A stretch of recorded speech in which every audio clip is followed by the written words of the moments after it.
Okay, so magandang hapon. Ngayon ay August 14. Tama ba? August 14. Yan, August 14, alas 3 ng hapon. So maulan.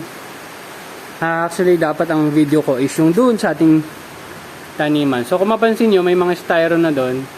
Meron na mga binhiyan, mga 18 days or 19 days old na binhi. Nalipat ko mga 2 days ago. Yan. Eh, gusto ko sanang pakita sa inyo umulan. Susunod na lang. So, dito tayo sa ating location 1. And, ayan. Kung mapansin nyo, ubos na yung batch na to. Nalinis ko na rin. Alam ko, ito, at saka yung dalawang yun, nalinis ko na yung mga naka-styro board. Ito na lang ang lilinisin ko. Lilinisin ko na lang yan. And, ngayon, may nabawas na rin pala tayo dito. 5 na pala, kala ko 4 lang. So, minomonitor ko rin kasi. So, 5 na yung nabawas natin. Ito is yung batch for harvest bukas, pero napaaga.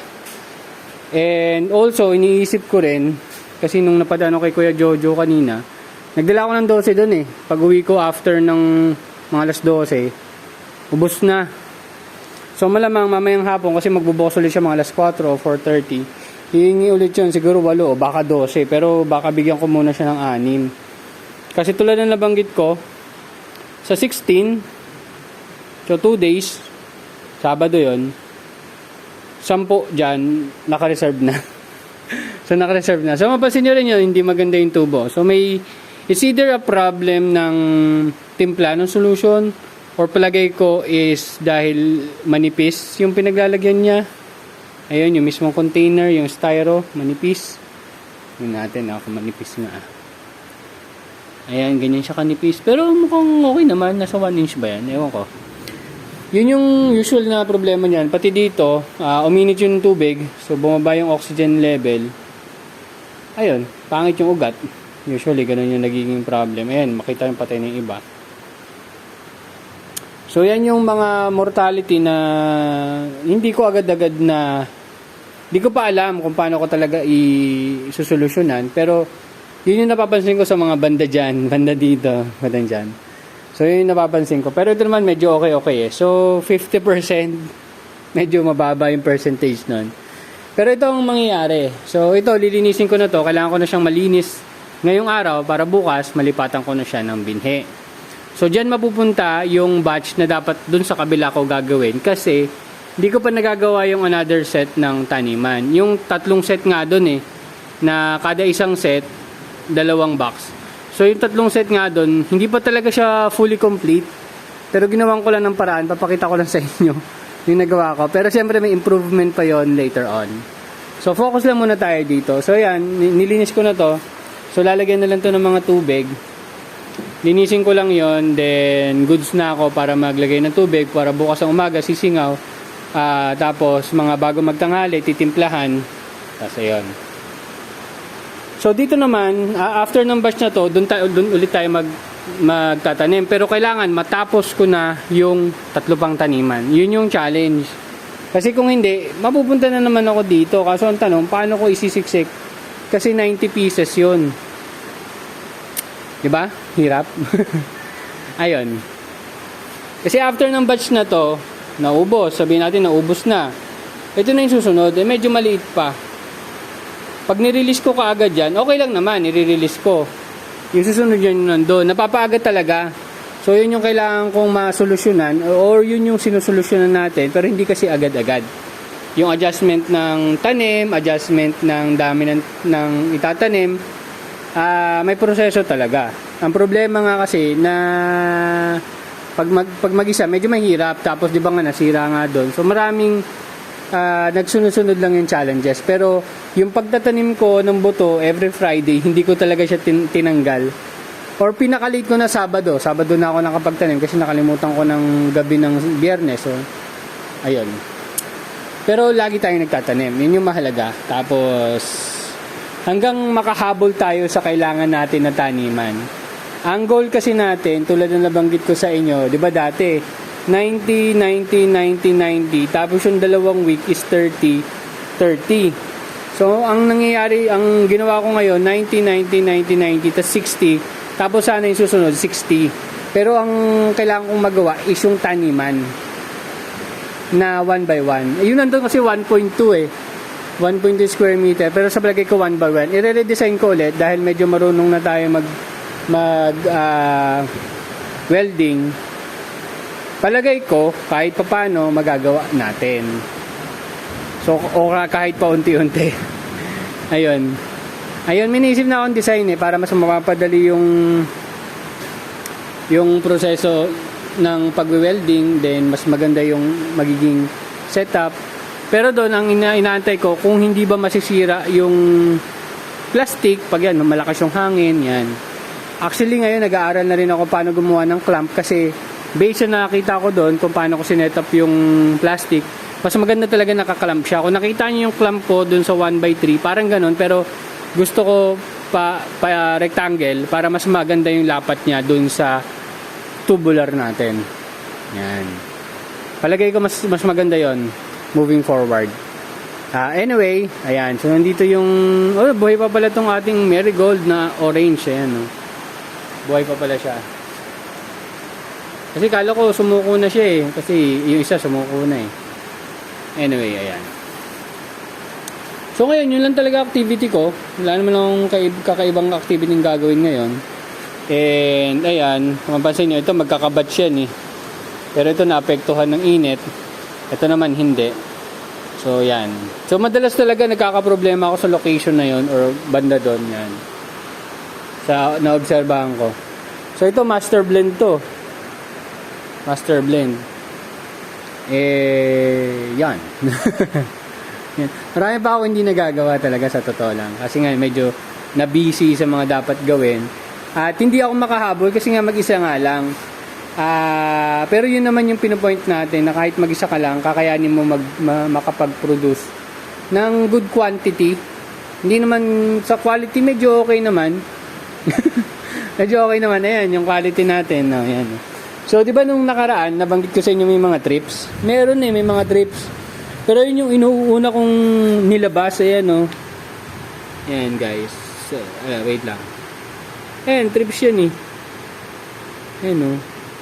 Ay, hindi. Iba hindi pala. Ito. Ayan. Ayan.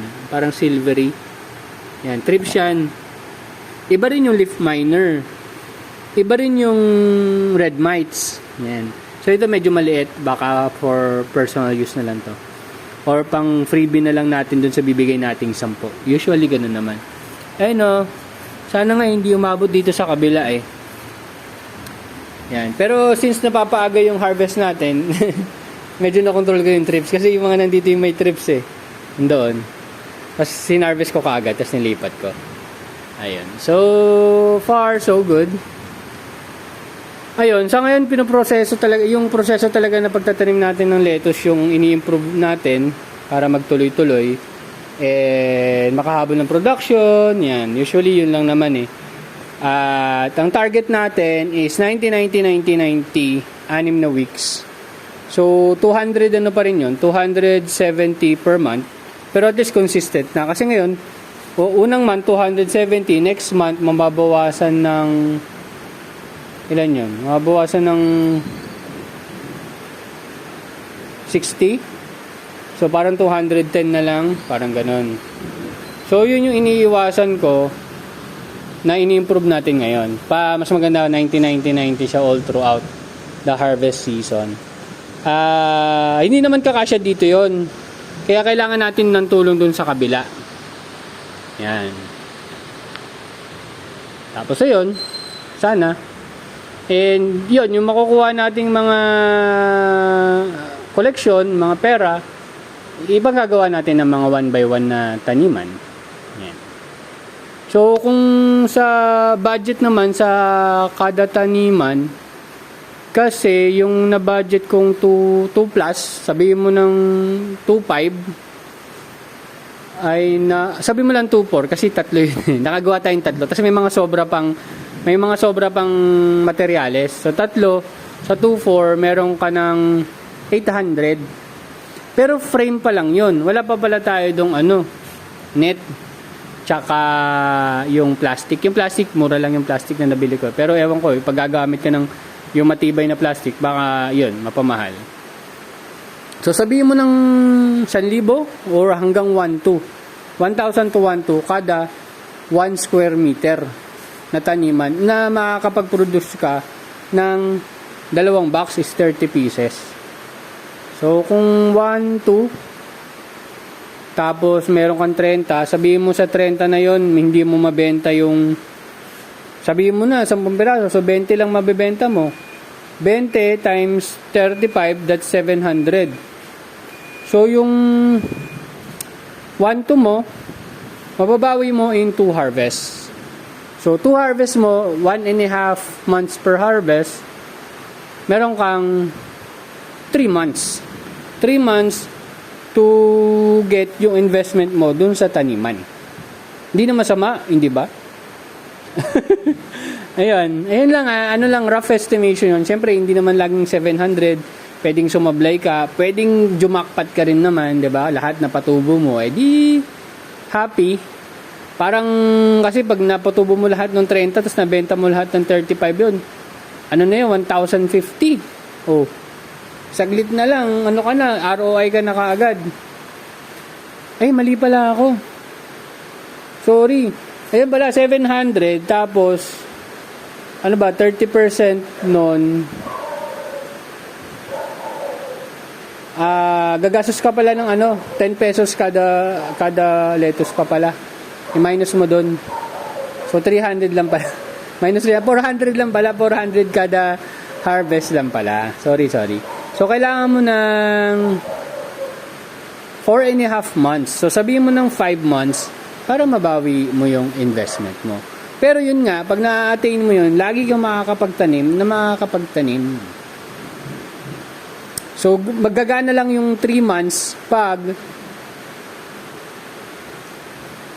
30 pieces is nabebenta mo.